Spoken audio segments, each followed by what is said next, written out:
Good afternoon. I'd like to call to order this meeting of the Jefferson County Public Utility District Number 1 Board of Commissioners. It is Tuesday, February 21st, 2023, 3 p.m.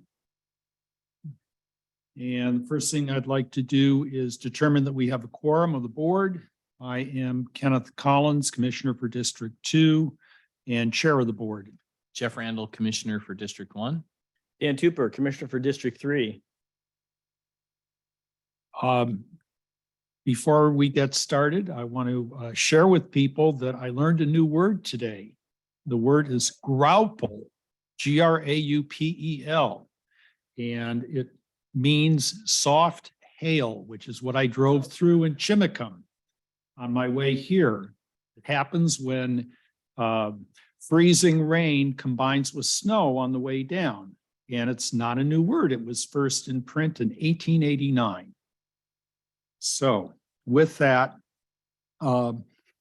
we can return to our regular business agenda.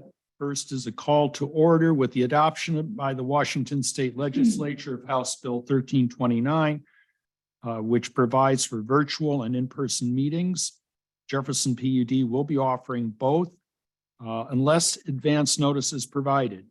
In-person attendance will be limited to provide sufficient space and masking is encouraged.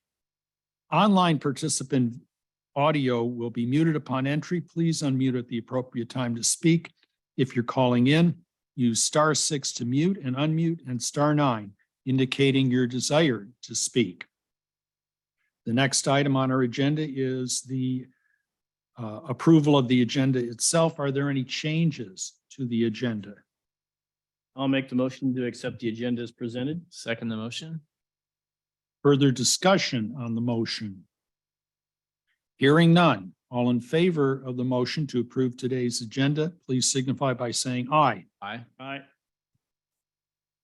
Our agenda has been approved. We have on our agenda as item 3, executive sessions. There are 2 of them. The first, per RCW 42.30.110, Section 1, subsection G, to review the performance of a PUD employee. How much time do you think we need for this? Approximately 30 minutes. Okay.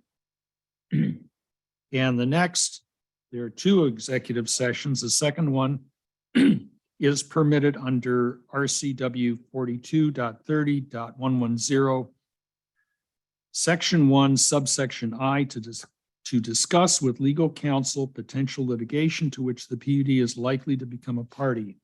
And what is the estimate for the time that we'll need for that? Approximately 30 minutes. Okay. And Will O'Donnell will join us on that. Okay. So we will now break for the first of the 2 executive sessions, which will last approximately 30 minutes. It's 3:04 now, so 3:34 will reconvene and then adjourn again for the second executive session.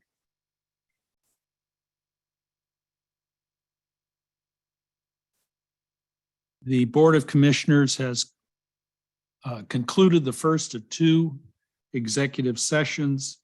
As I had stated earlier, the second executive session per RCW 42.30.110, Section 1, subsection I, is to discuss with legal counsel potential litigation to which the PUD is likely to become a party.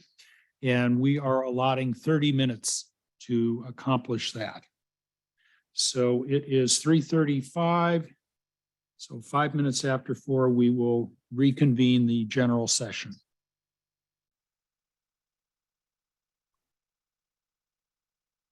We have concluded the second of 2 executive sessions.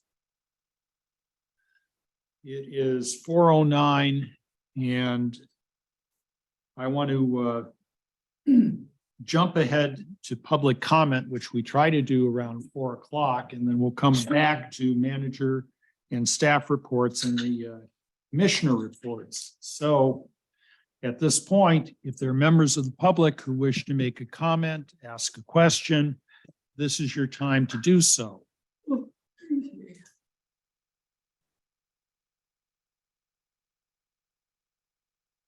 I'm not seeing any hands up. I am seeing a hand up. Annette Henke. Go ahead, please. Go ahead, please. You're muted. All right. I'm working on it. Thanks, Ken.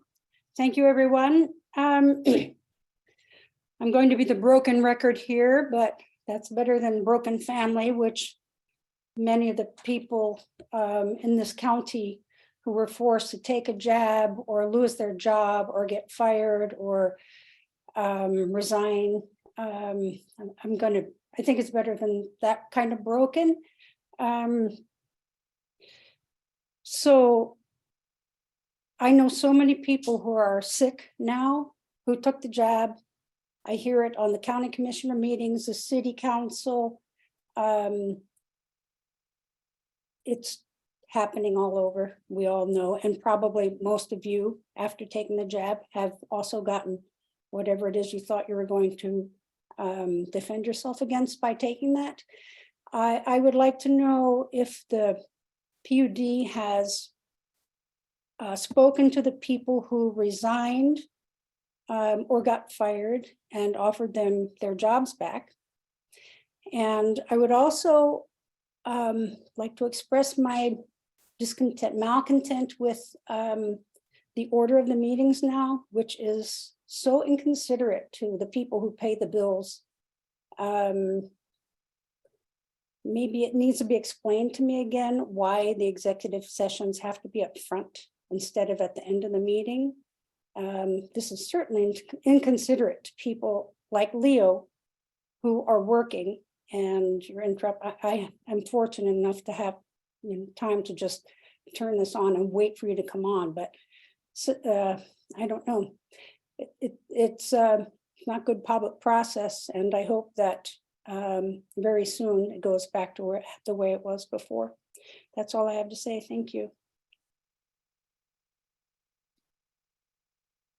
Any other members of the public wish to make a comment at this time?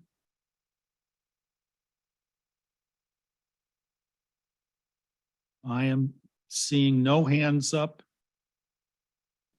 We don't have any members of the public in the room.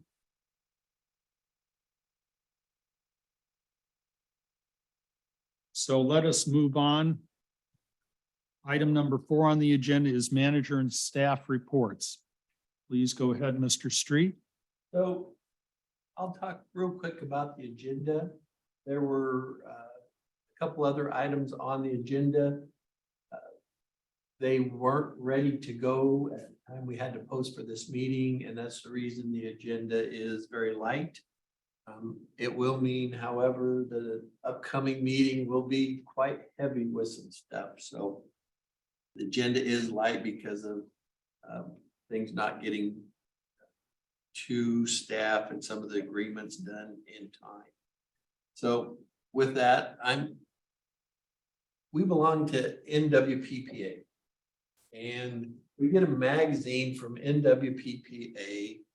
And one of the things I read and enjoy is a look back at public power. And in this month's look back at public power 50 years ago, Seattle City Light financed a study on the possibilities of a solar energy plant being operated on the Earth's surface instead of on a space vehicle. That So how things have changed. 1970. Yeah, so I'm throwing that out there. It's quite interesting to me anyway. Now I'm going to talk a little bit on inventory and engineering standards. We have a community, and I'm not going to name the community, that has streetlights. And we need to purchase some additional streetlights. These are quite ornate streetlights. They're very expensive.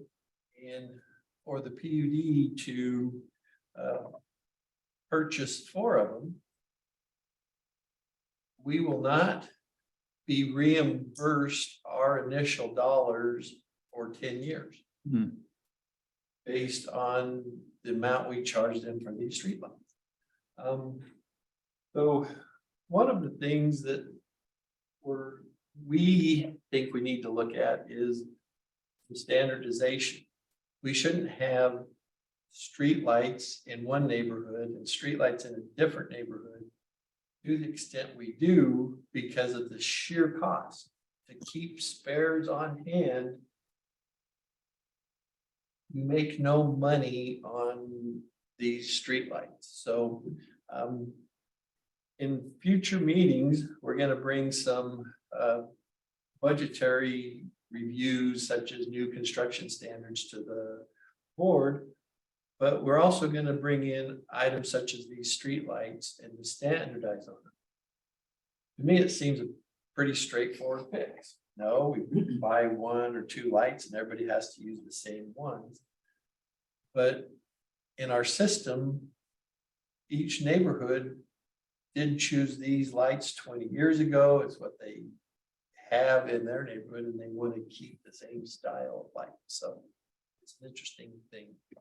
Could we, I mean, if you have a community that for whatever reason, they've got different light standards, they want it dark, they want the lights low, whatever they want, could we not have some sort of custom streetlight fee that recognizes that this one is more expensive than the one we normally buy? And that community then pays that?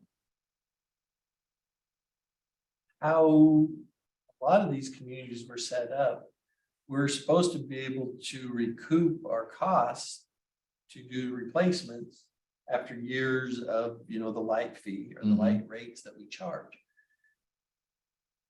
Back then, street lights and these ornate ones were cheap. They weren't very expensive.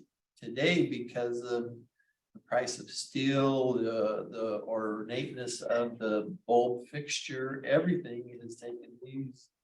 And instead of a couple $100 per pole, it's a couple $1,000 per pole.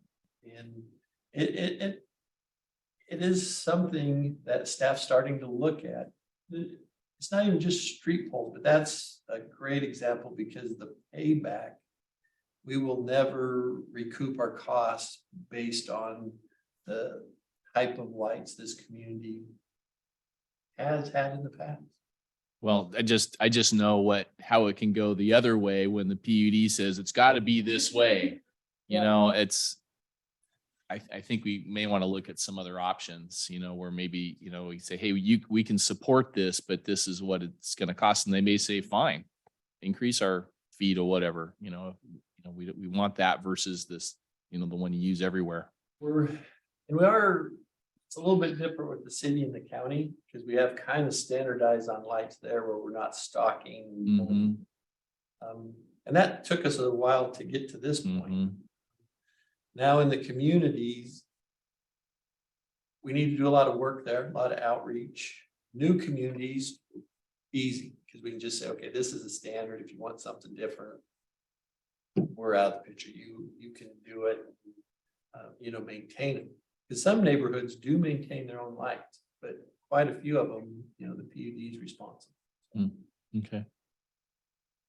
So following up on Commissioner Randall's suggestions, is there anything that would prohibit us from any particular community of putting that kind of I don't want to, what the proper word is, adder to, the fees or the rates or the cost on them? And I'll just start with that. I think it would be a negotiation between the community and the PUD. We would have to sit down with them and say, okay, and explain our side. So there is a way, but it would be through negotiation with the homeowners association. Right, because I know we had other instances where community groups raised funds and there's nothing prohibiting us from that type of a model where if the community had funds that they could put forward and we had some sort of a adder in place for them to do that, you don't see any restrictions to that? So if I'm this community, I'm gonna say, PUD, we don't care what you want to do. We've paid our light bill religiously for X many years. Now we want you to replace it with the exact same one.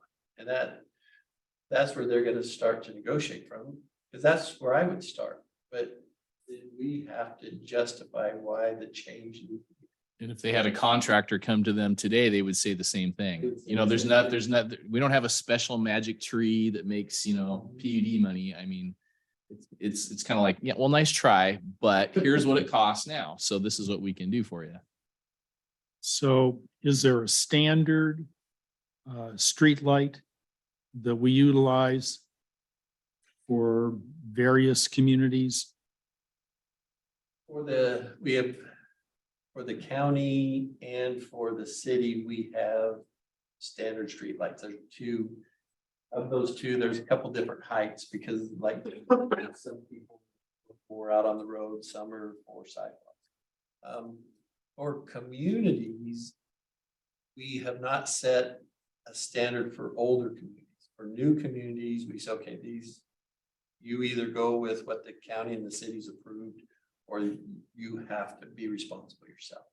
Well, it seems to me that that's the position that we would need to take, that the PUD covers X amount because that is the standard. And the real cost of the fancy streetlights is X plus. So sounds like that's a negotiation that you have to have. And it's very possible once they see the cost, you know, the cost of this light that they have today is not the cost that it was in 1970 or 1980, whenever they were bought. And it's going to cost them this much. That may end up leading them to, oh, but you can do this other one and it'll only cost us this much. And we can start transitioning to that one. I mean, to me, you're giving them options. And I think that's the way to approach the problem. So are there additional things that you or staff want to report on? Scott Bancroft met with the solar panel installers just a little bit ago. Mhm. Scott, can you give us an update on a frame and such? Yes, sir. How we doing tonight, everybody? Good, Scott. Good. I met with the Cascadia Solar today.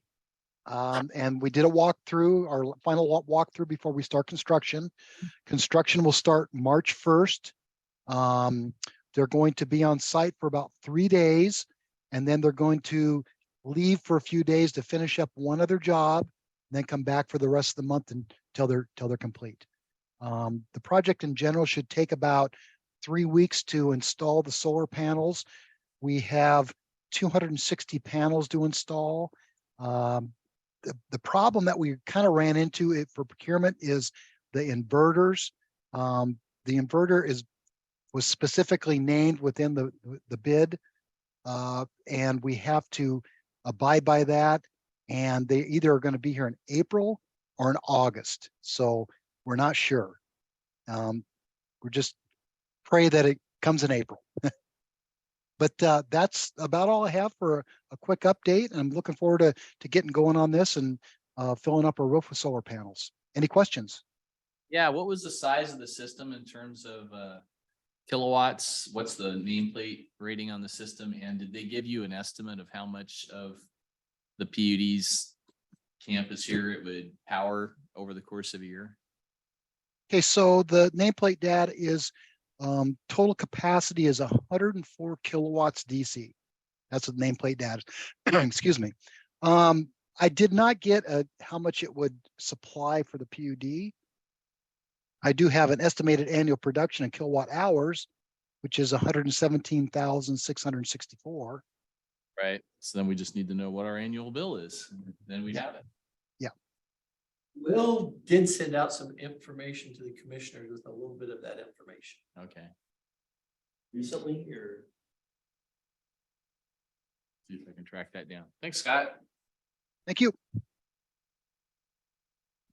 The next thing, Will, and if you want to hit a little bit of the solar, you can, but he's going to give us an update on our AMI meter project. Sure. Nope, we didn't even turn it on.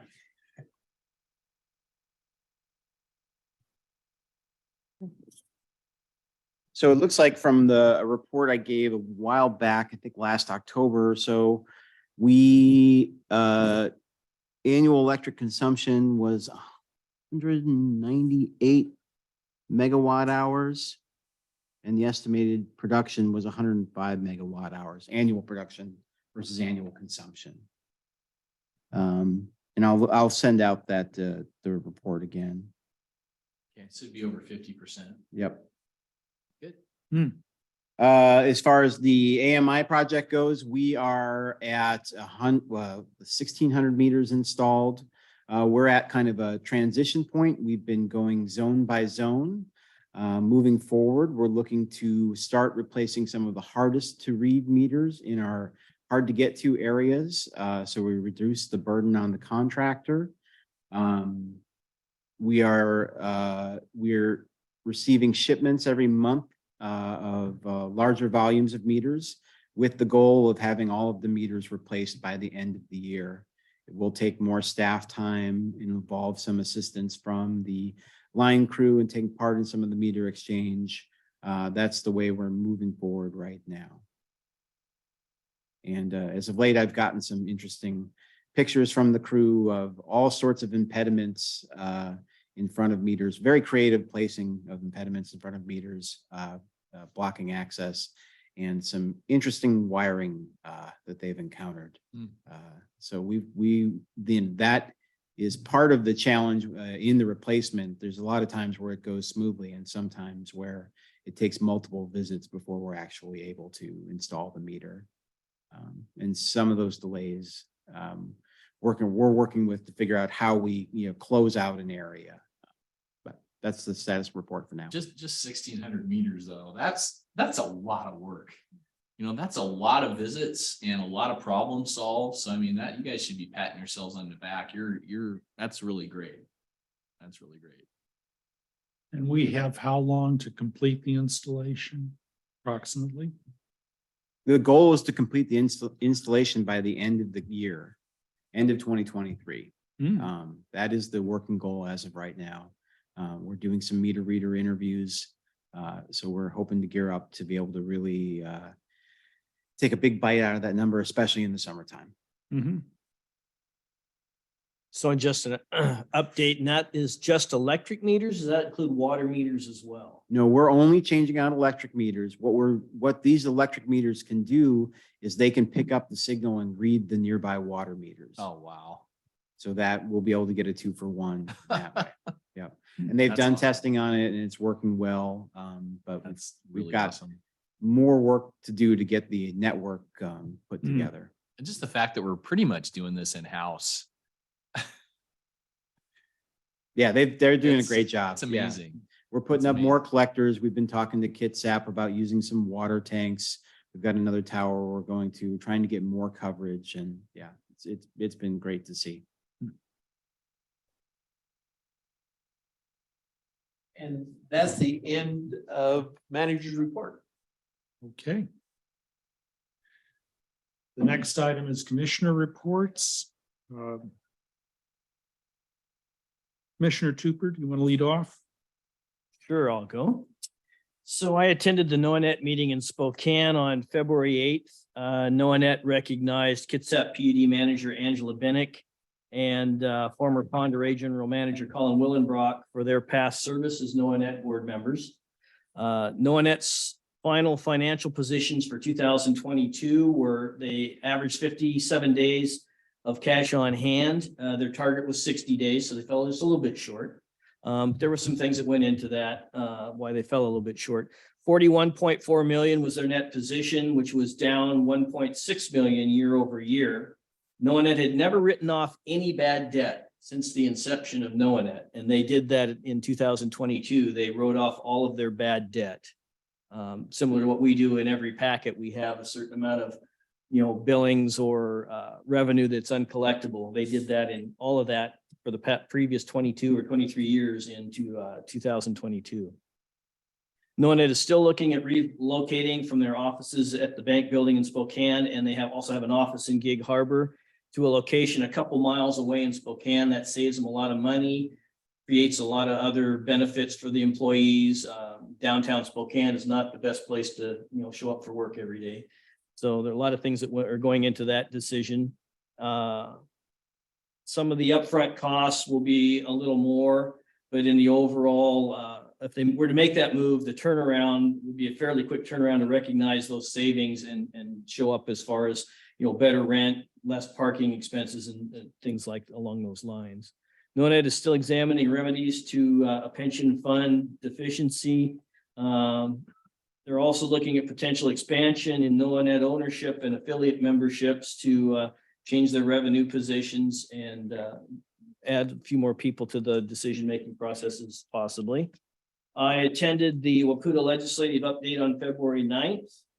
I met with Mike Henson of NONED on February 13th at my request. I wanted to learn a little bit more about how telecommunications networks and telecom transport are designed and function. I attended our BOC special meeting on February 14th.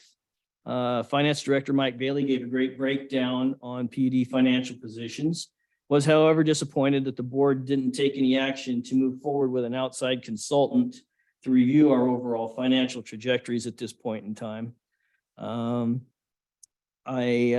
else did I do here? The discussion we had regarding how our board minutes will be adjusted moving forward, I believe will be a more efficient process. Thank you to Cammie for all the hard work she's done in the past and all the hard work she's going to do for us moving forward. It's really appreciated what she does. I attended the Waputa Commissioner Training on February 15th. The Public Records Act, Open Public Meeting Act, and Public Power history presentations were all informative as usual. There were quite a few new commissioners there and some online, so it was good to see everybody starting to get back into the swing of things and learn about those issues. I attended the Waputa Day on the Hill activities, which included coffee service on the Capitol campus, the Waputa Barbecue Legislative Lunch, and also helped out a little bit at our booth at the Capitol Rotunda. Thanks to Will for a great job of representing us there, and he ran out of swag as usual. So it's always people coming around to check us out. They like the swag. All those functions allowed for us to have a lot of interactions with legislators and their staffs after a long hiatus of really being able to do that. We did make a lot of connections and meet a lot of legislatures and staff that are either new or they've been there a long time. We just hadn't had the chance to meet up with them. So we're conversing with the public at large during that because there were a lot of people up there in Olympia that day in the Rotunda. And so it was a really good opportunity to educate people on what PUDs do. So that was really good attendance and a really good day for public utilities. I attended the Waputa Telecom and Energy Committee meetings later in the day. I also attended the local ICG meeting via Zoom that evening. I attended the Waputa Board of Directors meeting on February 17th.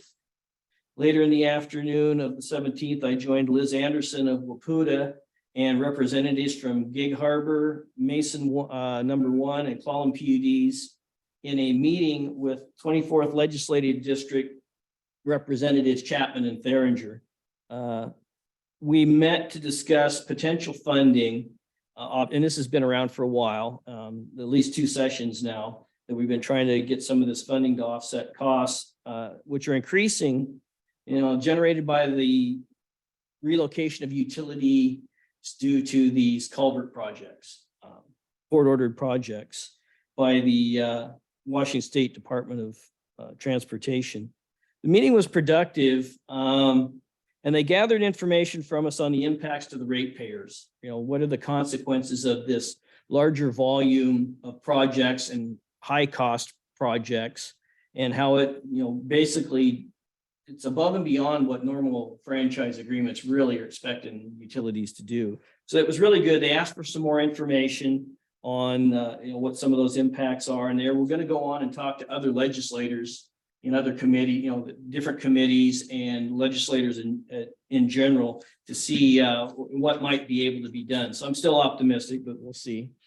There are appropriations where the money would come from and how that would work out are still a little bit, questionable. I met with General Manager Street on February 20th. I spoke with Craig Nelson and Noanet earlier today. I had some background questions regarding Noanet and their bond rules and the value of Noanet, dollar value of Noanet assets and things like that. No real specifics, just areas I wanted to get some information on, and he's looking into some of that to get that back to me, information back to me. I will attend an EDC pre-retreat planning workshop on February 22nd. I will attend a Noanet special meeting via Zoom on the 23rd. I will also attend the Team Jefferson EDC retreat later that afternoon. I will attend the Jefferson County Public Infrastructure Board meeting on February 24th. I will leave for Washington, DC on the 25th to attend the American Public Power Association legislative rally. And I will meet with General Manager Street on March 6th. So that's my report. One other note is I have gotten some emails lately about, utility bills, some questions about those. And I had some conversations with the general manager. And this last weekend, I had several people approach me again at the grocery store saying, hey, what's up with my utility bills? So I do believe that we need to do a little bit of outreach to start discussing, what the issues may be for different groups of customers, or maybe the way our billing cycles are set up. So I think that's something I'd like to see staff put something in the newsletter and maybe on the website, explaining to people why this particular last few months and maybe the months coming up, why if there is a noticeable increase in people's bills, I can't speak to individual bills, but the consensus amongst most of them, it was an excessively large increase for what was going on around us and their usage and that sort of thing under normal circumstances or year over year. So just wanted to bring that to your attention. I don't know if you're hearing from people about that or not. And it ranged. I've been hearing it in my district. I also heard about it in District 1 and 2. So it's not just my district that I've heard from people making that statement. Want to bring that to your attention. Hey, Dan, quick question. You mentioned Noanet. Did you say that they have 41 million cash on hand? Is that No, that was their net position. That's, what the assets are worth, I believe. Oh, I believe okay. that's what that number represents. That's like the Yeah. value of the system. Yeah. Okay. I think that's what their value, and I don't know if that allows for depreciation or debt or any of that. Right. That's just their overall, what Okay. the asset, I believe what the asset is worth. Okay. Thank you for that But don't quote me clarification. on that either. Oh, and then one more clarification. You were mentioning EDC and I was covering some of your meetings. The next regular board meeting is, I think, March 2nd. You're not going to be at that. I one. won't be at that. Okay. one. No, I'll 'Cause you be. mentioned a couple you'd be at, so. No, I had actually extended because there was more put on the calendar for DC. So Okay. there's that Thursday, I'll be doing some stuff related to the APP rally and Waputa. Okay. All right. Commissioner I will go Randall? next. And mine's pretty short. On the 9th, I met with Kevin Street and had a conversation with Ken Hayes about their participation in Noanet. On the 10th, talked again to the manager, shared some of the things I was learning, and had a really nice conversation with Ryan Neal from WAPEG, and have been, following and reading along the BPA post 2028 contract issues and hearing different terms at some meetings, like one of the terms, the single large load issues. And I was able to dive into some of this stuff with Ryan to understand a little bit more of some of the policy issues and some of the limitations.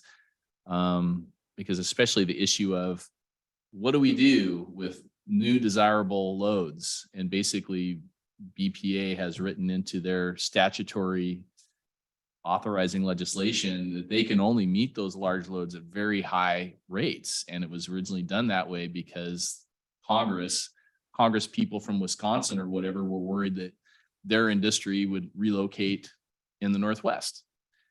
And just hearing that, it's like, this is such a different time now, and it seems like there ought to be a way for us to serve in the Northwest large loads that aren't necessarily relocating from someplace else. So just maybe an idea I'll bring up at Waputa and other places that some of the tools we have don't really work for meeting some of the challenges. But great conversation, right? I really appreciate our participation in WAPEG. I think we're getting a lot of value for it. And I won't be able to be at that meeting. So I assume someone's gonna represent. The next us. WAPEG one. Thursday, I'll be at EDC or no one on my Thursday. Yeah, I think I've never made it to one. Let's see, met with Deborah Lester from Kitsap PUD on the 11th, talking again more about some NOAA issues. Participated in our special meeting on the 14th. On the meeting on the 16th, I don't know if how well both of you could catch the comments made by other people because you were remote and we were hearing some concerns about the microphone pickup, but some of the interesting things was having the school superintendent from Port Townsend there, as well as having Chief Black from East Jefferson Fire there. Especially Chief Black really added to the discussion of things we were talking about. So I think it's just this, sometimes I suppose it can feel like, why are we doing this thing? Why are we having this extra meeting? And I think it's just helping us as a rural community work much more efficiently than probably most rural communities are working, because we've got the leaders regularly talking about things and trying to coordinate and problem solve. And I was really surprised by the level of highway construction, both in Port Townsend and Hood Canal Bridge and going down Hood Canal that's going to be happening this year, and the disruption that's likely going to happen in all of our lives. And then the big surprise happened when I can't remember if it was Kevin that brought this up or Aaron Berg brought this up, said, so the PUD is going to be undergrounding the power and taking down the poplars along Sims Way. And Kevin started answering the question on when that was going to happen. I'm like, wait a minute, what, wait.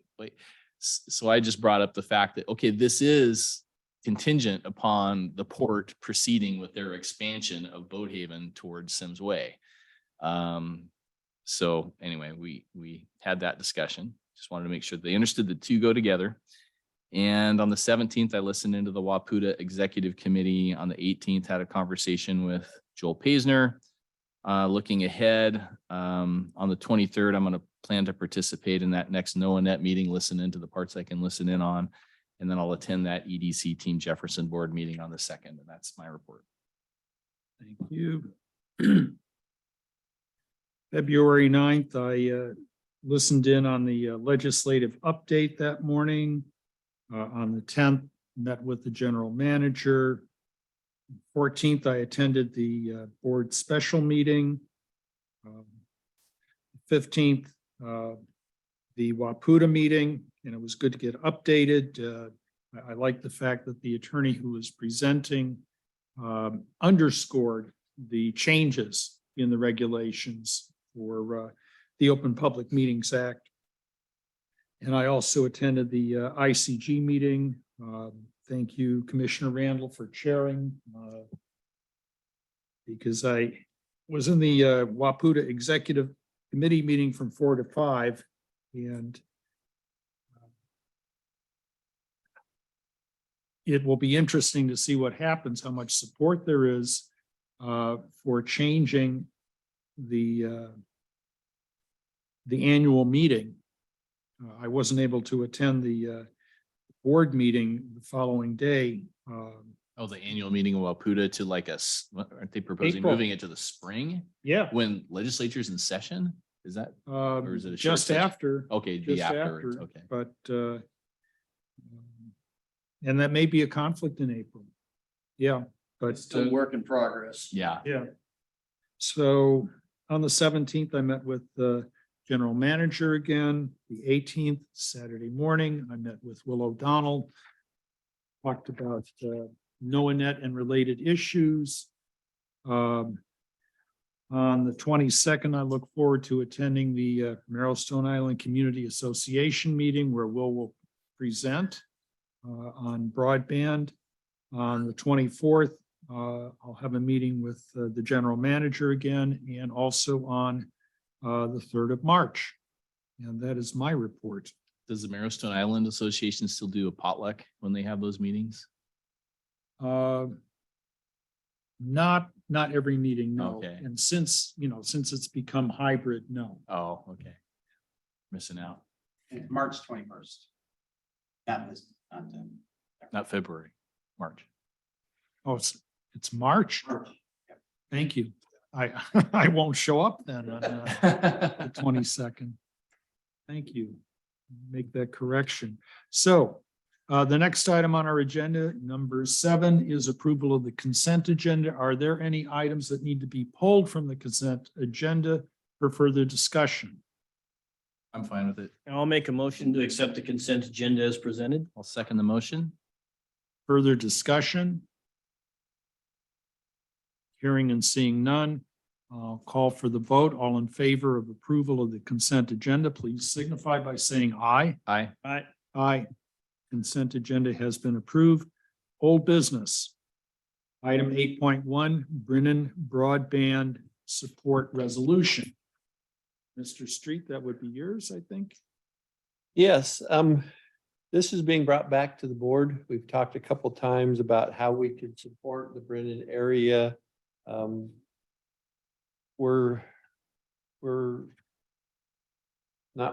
very comfortable, and I'm hoping Joel's very comfortable that some of the concerns the board had with, supporting Brennan for the fiber, but making sure some of the infrastructure for the power is not in our part of the work. So Joel has scripted this resolution that we do have a interlocal with Mason 1. So Joel's done a lot of work here. We appreciate his work. I'm not going to go over it. We've talked about it. There is a cash donation and then some possible fiber and help from the PUD. What I'd like to do is vote for the resolution, but I would not have it signed because we did make some changes to the interlocal. We would send it to Mason 1. They would have a chance to review it. If they make changes, then it would come back to our board. But if they don't make any changes, then our board would go ahead and sign it after Mason 1.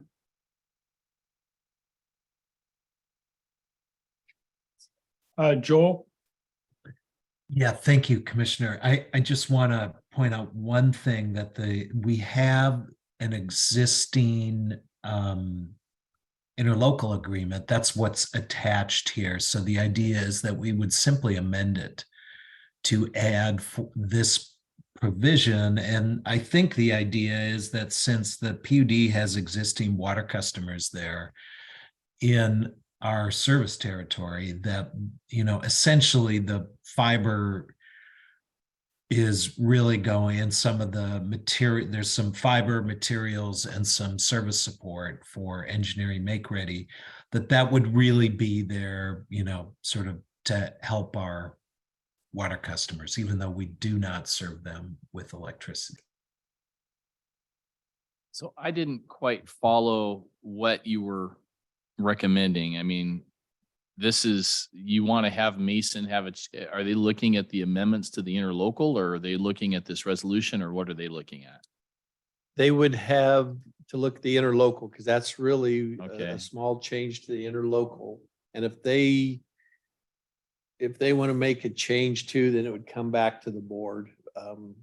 We want the resolution though to go with the interlocal, the Mason 1, make sure they're agreeable. I guess what would be the problem with approving this resolution? Because it's just saying that you're authorized to execute an amendment to the interlocal. Yep. As long as I just have to bring the interlocal back to The board. interlocal, okay, that's where I got confused. So you're okay with us approving the resolution? Yep. And future action on the interlocal would come back. Has to come Okay, back. got it. Unless it's changed. If there's no changes. I'll Yeah, sign it. that I would say that the resolution grants the general manager the authority to sign the amendment that provides for these 3 items. And if it's different than that, then he would have to bring it back. That's my understanding. Correct. And I did talk to Kristen about it down at Waputa. So I'll entertain a motion to approve the resolution. I'll move that we approve a resolution in support of a fiber optic project in Brennan, Jefferson County, Washington, and amending an interlocal agreement to provide funding, materials, and services. I'll second the motion. Motion's been made and seconded. Is there further discussion? I would just add that I also spoke with the general manager from Mason, Kristen, and also with Jack Jonda, who shares that district with me because they have the power and we obviously have water, and we're trying to basically have somewhat of a joint telecommunications presence down there. And so I think we're all on the same page. I think we all understand what we're trying to do down there, and then especially for the customers down there, whether they're Mason PUD electric customers or Jefferson PUD water customers, that's what these funds are for. You know, they pay us taxes, and this is a way for us to give something back to them down there in a meaningful way. So I think that this is good for everyone involved. No, I agree with that. And the folks in Brennan have been waiting a long time. They have some service, but a lot of people don't have service. So if there are no further comments or I questions, just have one more question. I guess it just came to me. I read this, and maybe I overlooked it or already thought about it. This is a one-time, right? There's nothing in there stating that this is a regular type of a payment that we're going to make, correct? We are all on the same page there. Correct. Okay. Thank you. so all in favor of the motion, please signify by, I'm sorry, the motion being approval of the resolution as previously stated. Please signify by saying aye. Aye. Aye. Aye. The resolution has been approved. Thank you. And we are on to new business. Item 9.1, standards of conduct for awarding contracts involving federal grant funds. We'll take this one. So this is strongly recommended that we sign this document, much like the one we do annually, but this is specifically related to uses of federal funds and subcontracting awards. So what we would like to have the commissioners do is make a motion to Joel, maybe you could help me out here, but a motion to approve the signing of the document, and it'll be signed and filed and kept as part of our packet when we put out contracts for construction and other bidding process for the grant related funding. I mean, it looks like it's basically, it's kind of like a policy. We adopt this thing and we're agreeing to this standard. Yep. Which speaks to there not being anyone involved with a conflict of interest. Mm-hmm. Yeah, it looks like this is just sort of a kind of a bring down certificate from all the warranties and representations that we've made to the government about how we're going to handle their funds. So, you know, I think if you're so inclined, and it probably makes sense to authorize this, and the signing of it that you all do is to have a motion that would authorize or a motion that would provide for the PUD to abide by these standards of conduct as required in compliance with the CFR cited. So the chair will entertain a motion to that effect. I'll move that we adopt these standards of conduct that are referred to in this document in compliance with 2 CFR subsection 200.318, and that we would, as commissioners, then sign it and the manager would sign it. I'll second the motion. The motion has been made and seconded to adopt the standards of conduct as delineated in the document in front of us. Is there any further discussion? Hearing and seeing none. All in favor of the motion, please signify by saying aye. Aye. Aye. Aye. We have adopted the standards of conduct, and we've also reached the end of new business. So this indeed one of our shorter meetings. It's not yet 5 o'clock, so. If there is no further business to attend to, I will declare this meeting adjourned. Good evening, everybody. Thanks, You all- commissioners. Attendance and participation. Have a good evening. Yes, thank you.